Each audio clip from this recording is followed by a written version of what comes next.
예수께서 성전에 들어가 가르치실세 대제사장들과 백성의 장로들이 나와 이르되 내가 무슨 권위로 이런 일을 하느냐 또 누가 이 권위를 주었느냐.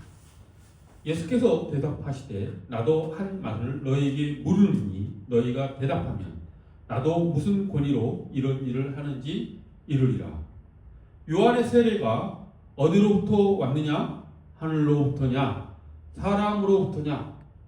그들이 서로 의논하여 이르되 만일 하늘로부터라 하면 어찌하면 그를 믿지 아니하였느냐 할 것이요 만일 사람으로부터라 하면 모든 사람이 요한을 선지자로 여기니 백성이 무섭다 하여.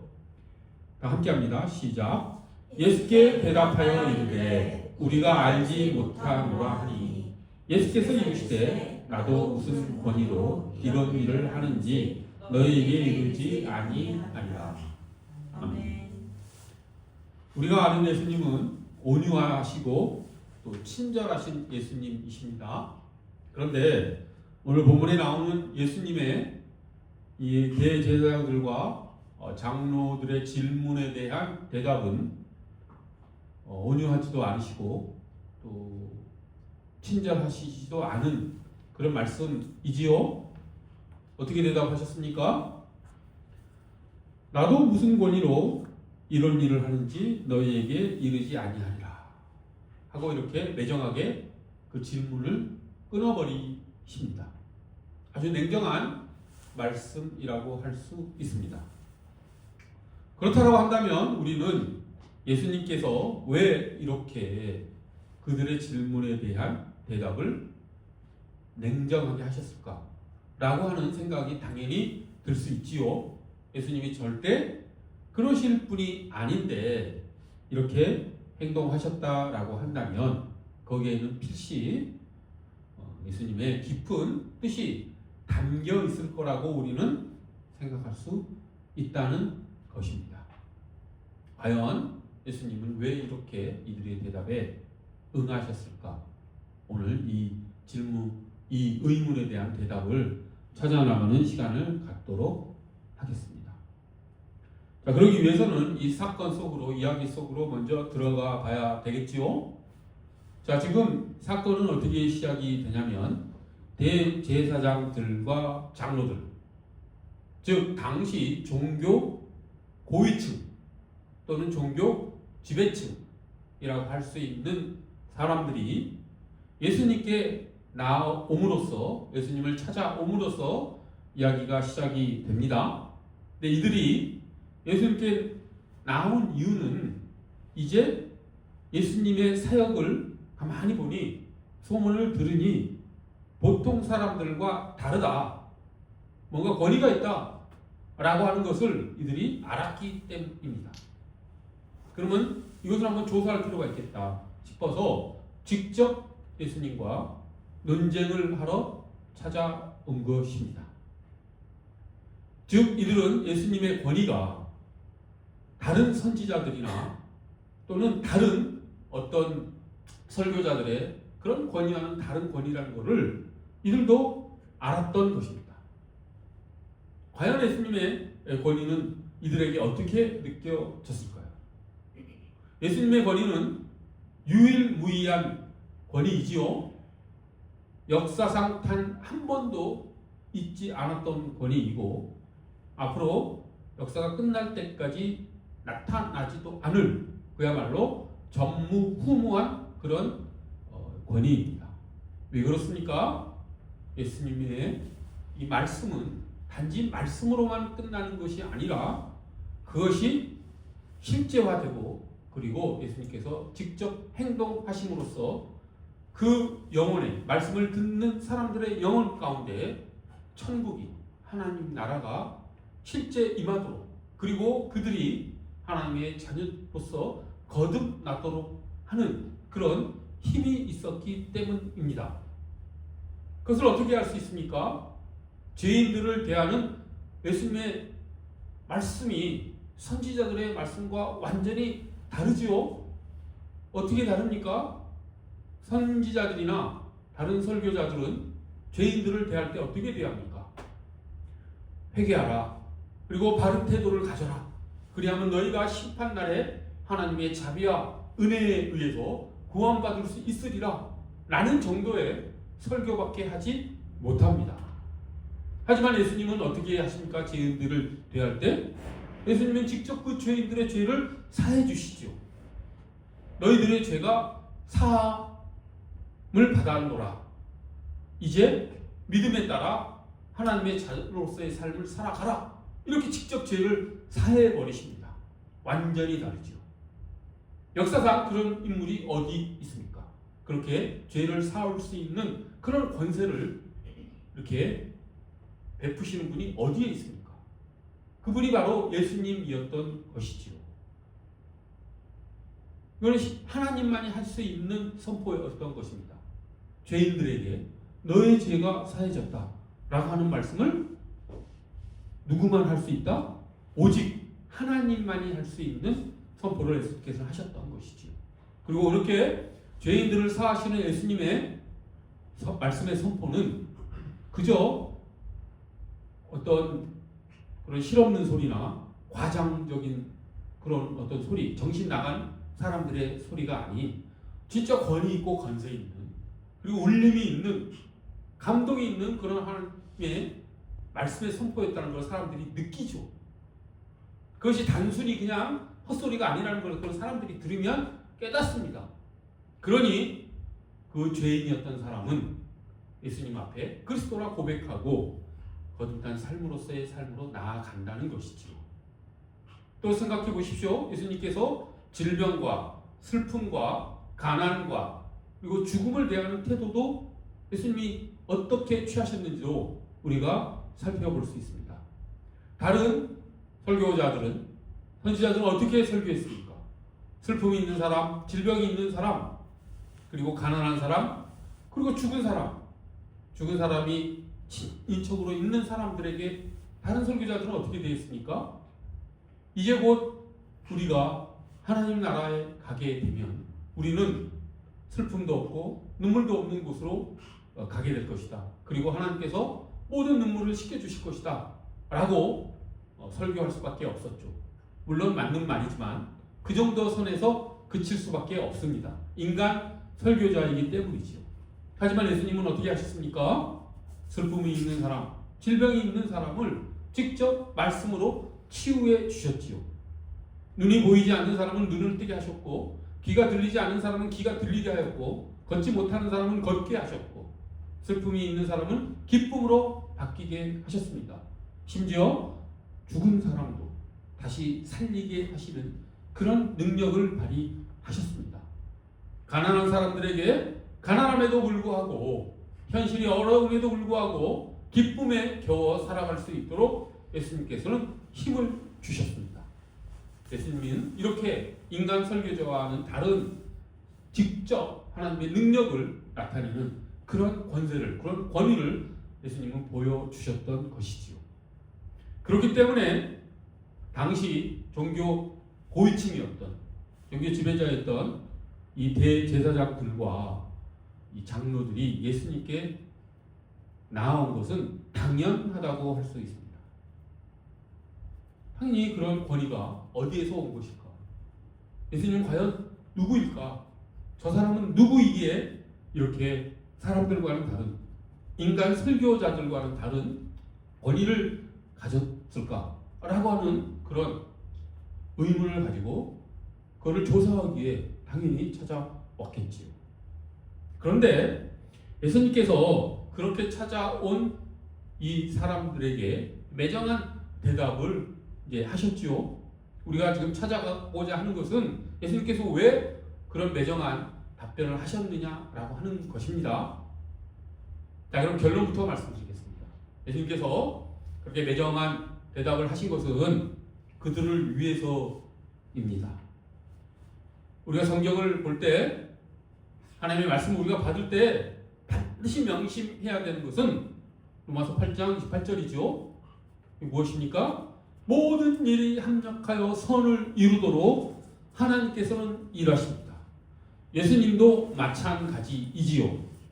예수님은 이들과의 논쟁에서 이기기 위해서, 그들을 논쟁에서 물리치심으로써 통쾌한 승리를 얻기 위해서, 혹은 그들이 잘못된 생각을 가지고 있기 때문에 그들을 미워해서 이런 답변을 하신 것이 아니라는 것이죠. 우리가 이 본문의 사건을 잘못 읽으면 예수님은 정말 뛰어난 논증가이시다. 정말 논쟁을 잘하신다. 그들에게 역질문을 하심으로써 그들이 할 말을 없게 하셨구나. 정말 통쾌하다. 이렇게 받아들이고 말아버릴 그런 위험이 있습니다. 하지만 본문은 전혀 그런 얘기가 아닙니다. 본문에서 예수님께서 이렇게 매정한 대답을 하신 것은 논쟁에서 이기기 위해서 그런 일을 말씀하신 것이 아닙니다. 그것은 예수님을 찾아온 이 대제사장들과 장로들에게 깨달음을 주고, 그리고 그 깨달음에 따라 그들이 올바른 삶을 살아갈 수 있도록 유도하기 위해서, 모든 일이 합력하여 선을 이루는 결과를 이루시기 위해서 예수님께서는 이렇게 말씀하셨다라고 하는 것이죠. 그것을 우리가 받아들여야 합니다. 그것은 우리 삶에도 마찬가지인 것이죠. 우리가 살아가면서 예수님의 말씀이 생각날 때가 있죠. 우리가 살아가면서 우리에게 벌어지는 여러 상황들이 있습니다. 우리가 살아가면서 만나는 여러 사람들이 있습니다. 즉 우리 주변에 일어나는 모든 일들은 다 하나님의 허락하신 가운데, 그리고 하나님께서 그것을 허락하신 이유는 우리가 선한 길로, 우리가 좋은 길로 이끌어지도록 우리를 위해서 행하시는 것이라고 하는 것, 그것을 우리가 믿음으로 그것을 받고 우리의 신앙생활을 해야 된다라고 하는 것이죠. 분명히 다른컨대 오늘 본문에 예수님께서 이렇게 말씀하신 것은 그들이 미워서도 그들과의 논쟁에서 통쾌한 승리를 거두기 위해서도가 아니라 그들을 위해서였다라고 하는 것, 그것을 꼭 깨달았으면 좋겠습니다. 그리고 그것이 우리의 삶 가운데에서 일어나는 것이라고 하는 것, 예수님께서 우리에게 주시는 모든 말씀과 상황과 환경과 사람들은 다 우리를 위해서라고 하는 것, 겉으로 보기에는 이것이 나에게 안 좋은 일이고 어려운 일이고 고난이고 고통이고 슬픈 일이라 할지라도 그 결말은 선한 일이라고 하는 것, 그것을 우리가 꼭 받아들이기를 원합니다. 그것이 믿음입니다. 하나님의 겉보기에 힘든, 받아들이기 어려운 일을 할지라도 그 뒤에 숨은 하나님의 뜻을 발견하고 거기에 순종함으로써 우리의 생각과는 다른 온전한 선한 삶을 살도록 우리를 이끄시는 하나님의 기쁜 뜻을 발견해내는 것, 그것이 신앙이라고 하는 것이지요. 그렇게 살아가는 우리가 되기를 간절히 바랍니다. 자, 지금 예수님께서 이 대제사장들과 장로들에게 지금 전하는 메시지, 예수님의 의도는 무엇이겠습니까? 그것을 우리가 발견해내야 되지요. 자, 예수님께서 이들이 예수님을 찾아온 이유를 예수님은 다 아십니다. 그들이 좋은 의도를 가지고 예수님께 찾아온 게 아니죠. 그 권위, 예수님의 권위가 어디에서 나왔는지를 알고 싶어하는 마음은, 나쁜 마음은 아니지만 그 뒤에 숨은 이들의 의도가 있습니다. 그것은 무엇이냐면 이들이 누굽니까? 종교 지배층이죠. 이들은 자신의 기득권이 혹시나 침해되지 않을까? 예수 그리스도께서 혹시 위험한 인물은 아닐까? 나사렛에서 왔다라고 하는데 저 시골 시골 청년이 자기들의 어떤 기득권에 또 위해를 가하는 인물은 아닐까? 라고 하는 것을 알기 위해서 그 심층 심리에는 그런 마음이 있었다라고 하는 것을 예수님은 아시지요. 즉 그들의 예수님을 찾아온 근본적인 마음의 동기는 불안입니다. 불안. 그래서 그 권위를 알고 싶었던 것이죠. 그 권위를 어떻게 그들이 대해야 될지, 그 권위를 자기들이 어떻게 대처해야 될지, 그것을 조사하기 위해서 나온 것이죠.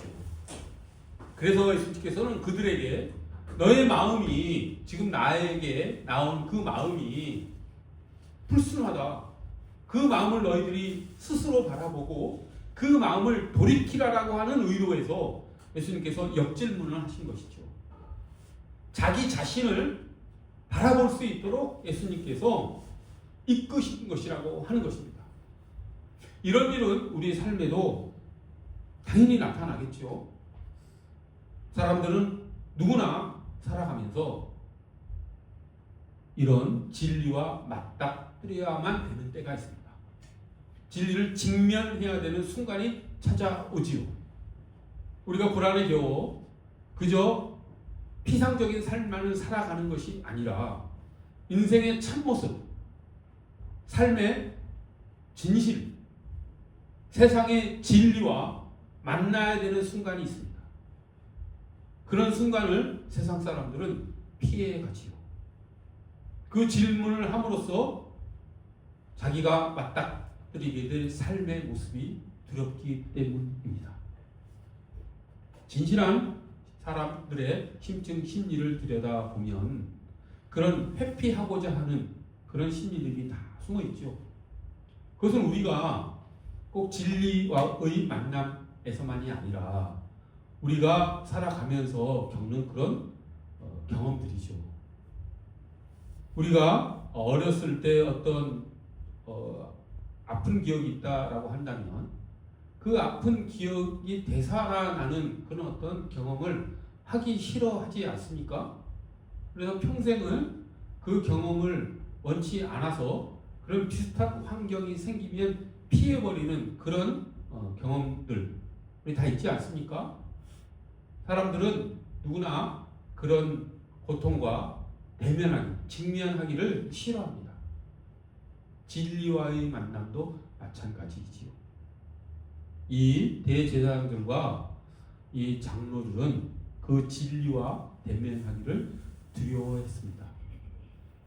하지만 예수님은 직면하라고 말씀하신 것이죠. 대제사장들과 장로들이 왜 그 진리와 대면하기를 두려워했을까요?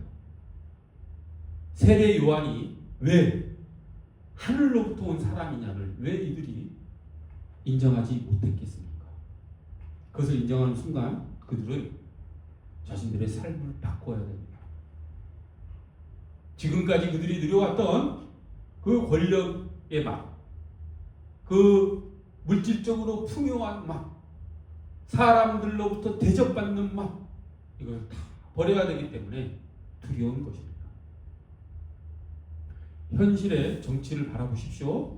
정치가들이 왜 그렇게 어리석은 말과 행동을 하는지 그 이유는 다른 데 있지 않습니다. 그들도 무섭기 때문입니다.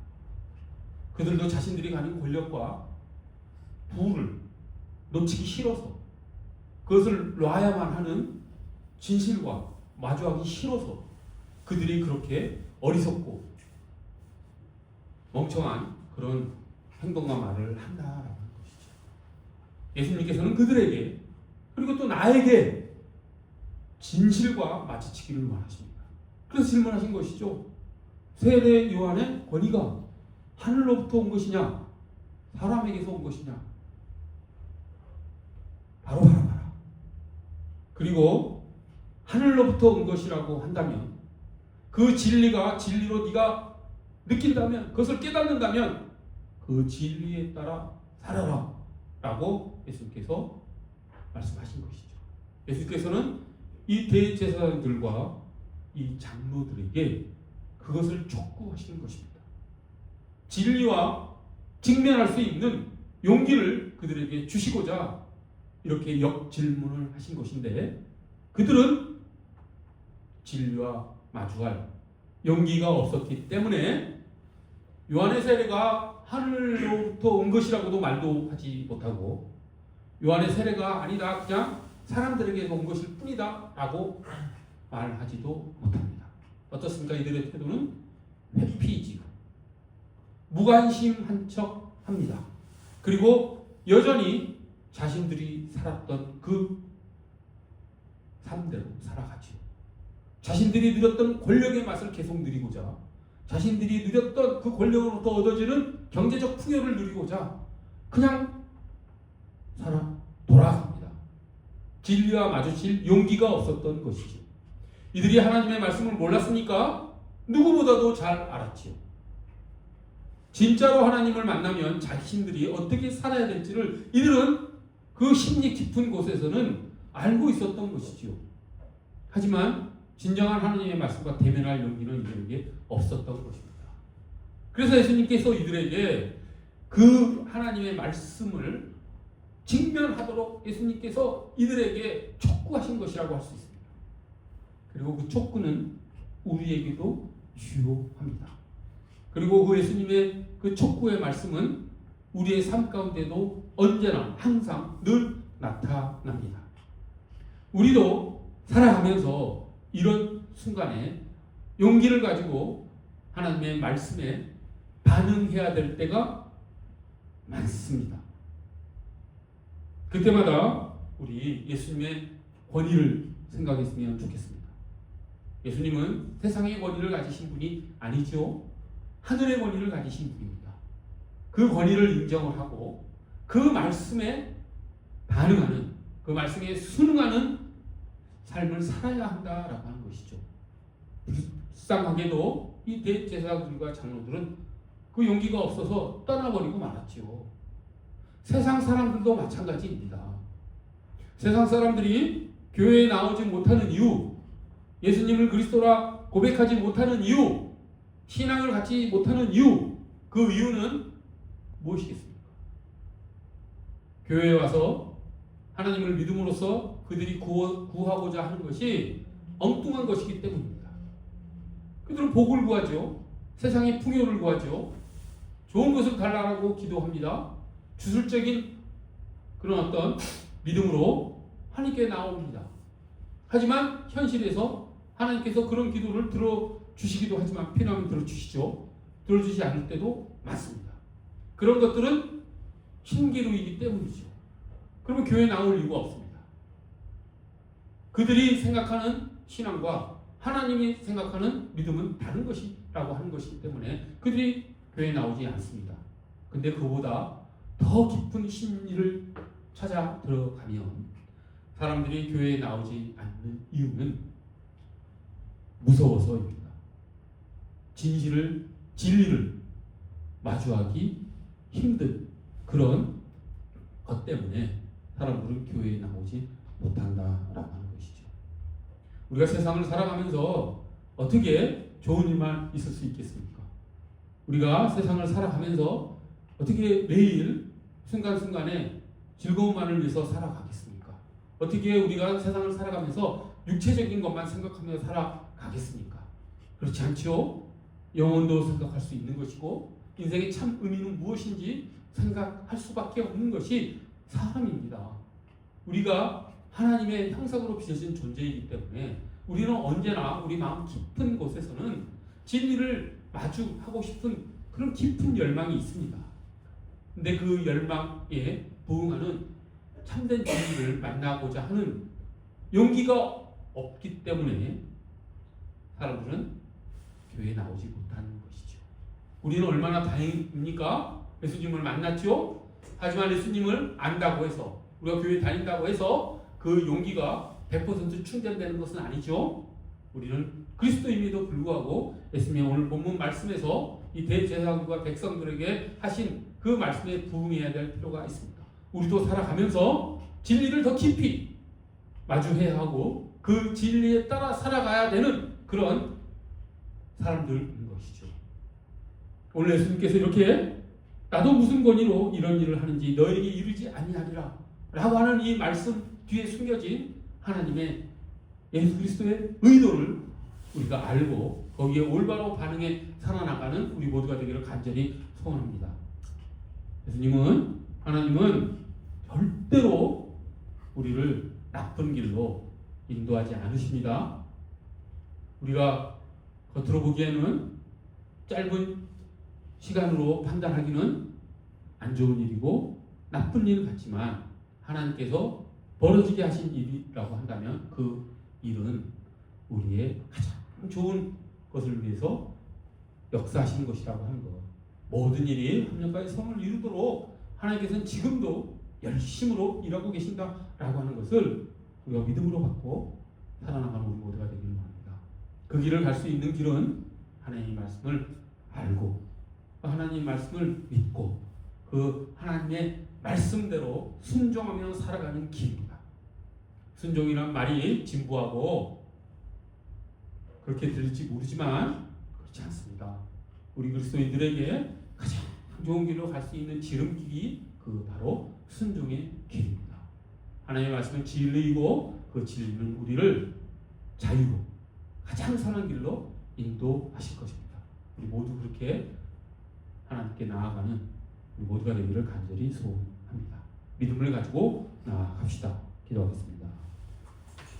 거룩하고 자비로우신 하나님 아버지, 하나님께서 오늘 대제사장들과 장로들에게 매정하고 냉정한 말씀을 하셨습니다.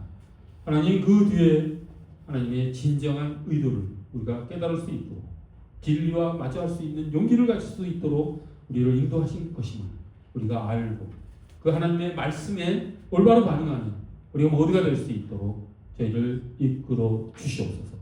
모든 일이 합력하여 선을 이루게 하나님께서 지금도 역사하고 계시다라고 하는 것을 우리가 믿음으로 받아들여 그 하나님의 말씀에 하나님의 모든 뜻에 순종하는 우리 모두가 되도록 하나님께서 이끌어 주시옵소서.